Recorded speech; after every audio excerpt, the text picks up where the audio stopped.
Dear students, आज अपन रामाटिमा reaction की mechanism पढ़ेंगे कि होती कैसे है। ठीक है, इन शॉर्ट में पढ़ेंगे इसको। तो सबसे पहले आप देख सकते हैं कि आपके सामने है फिनोल। फिनोल की रिएक्शन है होती है हेलोफॉर्म से और बनता है सैलिसिलिक एल्डिहाइड। ये बनते कैसे हैं इसको अपन डिटेल में जानेंगे। इसमें इंटरमीडिएट बनता है कार्बिन, उसको भी जानेंगे वो कैसे बनता है। ठीक है, ये फिनोल है, हेलोफॉर्म है। इसको लेंगे अपन स्ट्रॉन्ग बेस की प्रेजेंस में। तो स्ट्रॉन्ग बेस में अपन KOH भी ले सकते हैं और NaOH भी ले सकते हैं। स्ट्रॉन्ग बेस के प्रेजेंस में CCl3 पहले कार्बिन बनाएगा और फिर वो कार्बिन फिनॉल पर अटैक करके और सैलिसिलाइड बनाएगा, ऑर्थो मेजर बनाएगा ये। अब ऑर्थो मेजर कैसे बनता है, क्यों बनता है, इसको भी अपन मैकेनिज्म में समझते हैं। ठीक है, तो अपन सबसे पहले स्टार्ट करते हैं इसकी रामाटिमा रिएक्शन की मैकेनिज्म। देखिए, सबसे पहले अपन CHCl3 होलोफॉर्म है, ये रिएक्शन करेगा बेस के साथ। ठीक है, स्ट्रॉन्ग बेस अटैक करेगा इस पर। अब स्ट्रॉन्ग बेस का काम ये होता है डिप्रोटोनेशन करना, प्रोटॉन निकालना। अब ये हाइड्रोजन इजीली निकल जाएगा क्योंकि एसिडिक हाइड्रोजन है ये। क्यों? क्योंकि H+ निकलने के बाद में कार्बन पे क्या आएगा, नेगेटिव चार्ज आता है। अब क्या कार्बन के नेगेटिव चार्ज को स्टेबल कर सकते हैं क्योंकि मोर इलेक्ट्रोनेगेटिव एलिमेंट लगे हुए हैं, ये इसको स्टेबल कर सकते हैं। तो ये अपना H+ आसानी से दे सकता है। ठीक है, तो OH- डिप्रोटोनेशन करके हाइड्रोजन को एक्सेप्ट कर लेगा। क्या बना? CCl3-, ये बन गया। अब क्या हुआ कि मोर इलेक्ट्रोनेगेटिव एलिमेंट के होते हुए कार्बन पर नेगेटिव चार्ज आ गया, तो क्लोरीन क्या होता है, एक बेटर लिविंग ग्रुप होता है, तो ये अपना Cl- लेकर निकल जाएगा। तो -Cl-, ये आपका बन गया कार्बिन।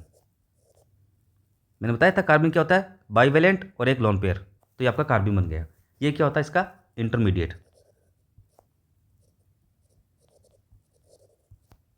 ठीक है, रामेटिमान का इंटरमीडिएट ये। अब नेक्स्ट स्टेप में क्या होता है कि फिनोल है, जैसे ये सबसे पहले इस पर अटैक करेगा बेस OH-। बेस क्या करेगा, वही डिप्रोटोनेशन, प्रोटॉन को निकालेगा। और फिनोल की जो मोर रिएक्टिव, इससे ज़्यादा स्टेज कौन सी होती है, फिनॉक्साइड होती है।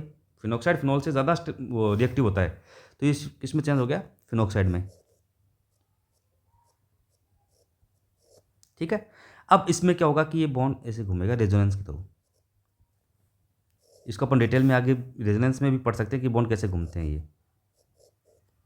तो ये इससे ये स्टेप बन गया।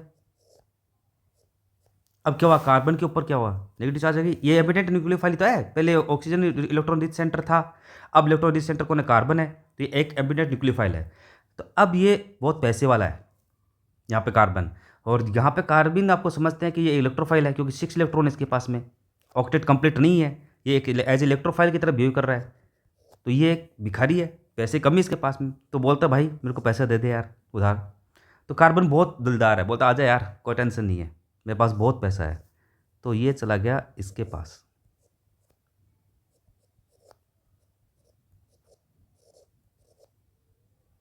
ठीक है, अब क्या हुआ, एक यहाँ पे हाइड्रोजन का होती है, बेंजीन का। अब क्या होता है कि हाइड्रोजन बोलता है कि भाई तुझे मेरे भाई ने, इसने पैसे तो दे दिए यार, कार्बन को बोलता है इसको कि तेरे को मेरे भाई ने तो पैसे दे दिए, मुझे नहीं दिए थे, लेकिन तेरे पास तो अब पैसे आ गए, तेरे पास तो ये पैसे हैं कि थोड़ा बहुत पैसा है यार मेरे को भी दे दे। तो कार्बन में बोला दिलदार है, बोलता आजा भाई ले ले, कोई टेंशन नहीं है। तो ये क्या करेगा, H+ तो इसके पास चला जाएगा, कार्बन के पास अटैक कर लेगा, और ये बॉन्ड चला जाएगा यहाँ पे, ये दोनों इलेक्ट्रॉन इस पे आ जाएंगे, और ये फिर इलेक्ट्रॉन वापस बॉन्ड घूमकर ऑक्सीजन के पास नेगेटिव चार्ज चला जाएगा। तो इससे ये स्टेज बन रही है।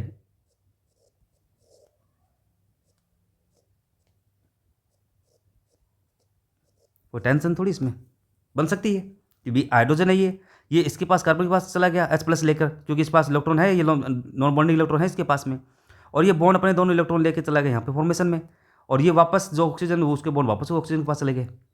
एक रेजोनेंस था ये। अब इसके बाद में वापस आता है न्यूक्लियोफाइल। ये क्या करता है, न्यूक्लियोफिलिक सब्सटीट्यूशन करता है, दोनों क्लोरीन को निकाल कर और OH जोड़ देंगे यहाँ पे। तो इससे ये स्टेप बन गया अपना।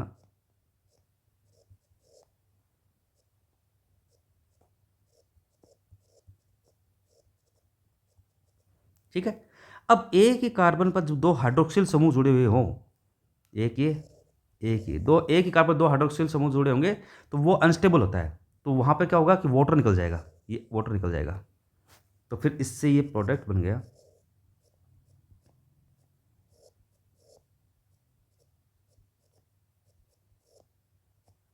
अब क्या होता है कि बेस बोलता कि भैया मैंने तेरे आदमी को कई दिन रख लिया, भिखारी को। भिखारी मतलब मेरे यहाँ पे कहने का मतलब होता है जो इलेक्ट्रोफाइल, जिसके पास इलेक्ट्रॉन की कमी है। तो ये H प्लस क्या इलेक्ट्रोफाइल है। बोला कि यार मैंने तेरे भिखारी को कई दिनों से रख लिया है, अब तो अपने वापस रख, बहुत तंग कर लिया इसने मेरे को। तो लास्ट में भाई को भाई काम आता है। बोला ठीक है भाई यार भेज दे, कोई टेंशन नहीं है। तो ये वापस ऑक्सीजन के पास में H आ गया। ठीक है, ये आपका बन गया प्रोडक्ट। अब इसमें ऑर्थो मेजर क्यों होता है, क्योंकि यहाँ पे होती है हाइड्रोजन बॉन्डिंग। और ये हाइड्रोजन बॉन्डिंग होने से इसमें जो इंटरेक्शन होता है, इससे क्या होता है कि एनर्जी कम हो जाती है, और एनर्जी कम होती है तो स्टेबिलिटी बढ़ जाती है। इसलिए ऑर्थो मेजर बनता है और पैरा माइनर। ठीक है, ये आपकी मैकेनिज्म थी यहाँ की रायमाटिमा रिएक्शन की। इन शॉर्ट के अंदर मैं आपको पूरे अच्छे से मैकेनिज्म समझा दिया है।